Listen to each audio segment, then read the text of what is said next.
Hello everyone, I am Anita, a PMP and PGMP certified professional. Today we continue our strategic alignment journey with task 7. Estimate the high-level financial framework and non-financial benefits of the program to obtain, maintain funding authorization and drive prioritization of projects within the program. Okay, what this task means? Here is the simple explanation. In this task, the program manager estimates high-level financial and non-financial benefits of the program. To do this, the program manager focuses on understanding how much the program will cost, identifying the financial value the program is expected to generate, highlighting the non-financial strategic benefits such as improved customer satisfaction, regulatory compliance, and enhanced innovation capability, ensuring the organization continues funding the program, helping leadership by determining which project should be prioritized within the program. So basically, the program manager is answering this question: is this program worth investing in, and which project should be prioritized and funded first? Now let's understand this with a practical example. Imagine an organization is launching a digital transformation program. A program manager estimates program investment as $20 million, expected revenue increase as $35 million over 5 years, and additional strategic benefit, better customer experience.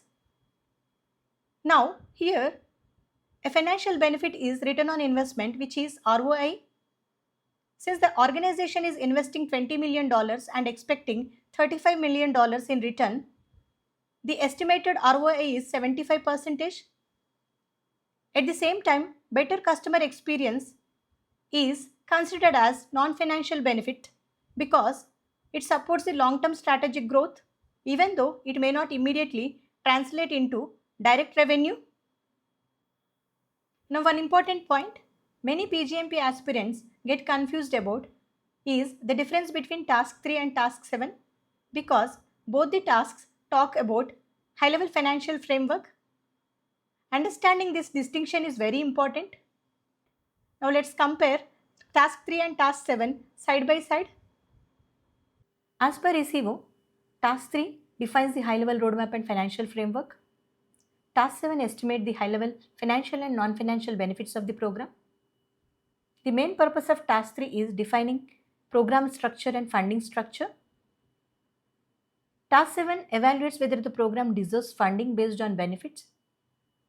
The focus of Task 3 is program roadmap and financial framework. The focus of Task 7 is benefits, funding authorization and prioritization. Meaning of financial framework in Task 3 is coordinating available funding and funding allocation. In simple terms, funding structure. In task 7, the meaning of financial framework is estimating the financial value and benefits the program is expected to generate to justify continued funding for the program. Typical elements include total program investment, expected financial returns, cost benefit analysis, return on investment. For task 3, key question can be: how will the program be organized and funded? For task 7, is the program worth funding and which projects should be prioritized? Output of task 3 is program roadmap, phases, funding structure. Output of task 7 is benefit estimation, financial justification. The program manager estimates the program benefits and develops the financial justification needed to obtain funding approval for the program. These are the key differences between the task 3 and task 7. Now let's look at the first question from task 7. A global healthcare organization is planning a digital patient experience program to improve service quality and expand telemedicine capabilities. The executive board is reviewing whether the program should continue receiving funding in the next fiscal cycle. The program manager is asked to estimate the expected financial returns, operational improvements, and strategic advantages of the program and present this information to leadership so they can decide whether to continue funding the program and determine which program components should receive priority. What should the program manager primarily focus on? Let's look at the options. Option A, developing a high-level program roadmap and funding structure for execution. A program roadmap focuses on sequencing of program work. The given scenario focuses on estimating program value for continued funding and prioritization. So this option can be eliminated. Option B, estimating the financial and non-financial benefits of the program to support funding authorization and prioritization. In the given scenario, the program manager is estimating financial returns, assessing operational improvements, evaluating strategic advantages, supporting continued funding decisions, and helping leadership to prioritize program components. These activities directly align with estimating the financial and non financial benefits of the program to support funding authorization and prioritization. Therefore, option B is the most appropriate choice for this scenario. However, before finalizing the answer, let's quickly review the remaining options. Option C, creating a detailed cost baseline for individual projects within the program.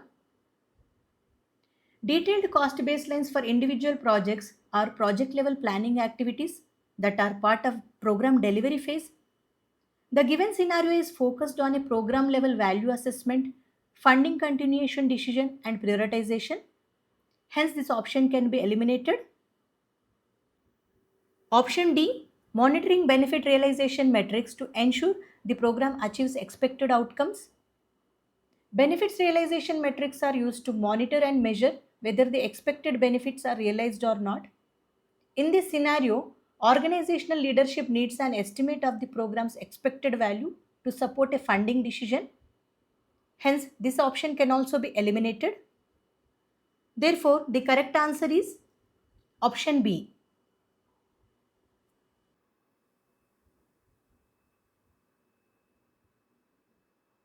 Now, let's look at the second question.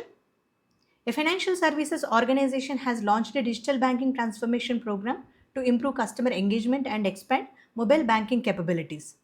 As the program progresses, the executive steering committee asks the program manager to prepare an analysis describing projected revenue growth, cost savings from automation, improved customer retention, and enhanced brand reputation expected from the program. The leadership team will use this information to confirm continued investment in the program and determine which program components should receive priority funding in the next budget cycle. What should the program manager primarily focus on?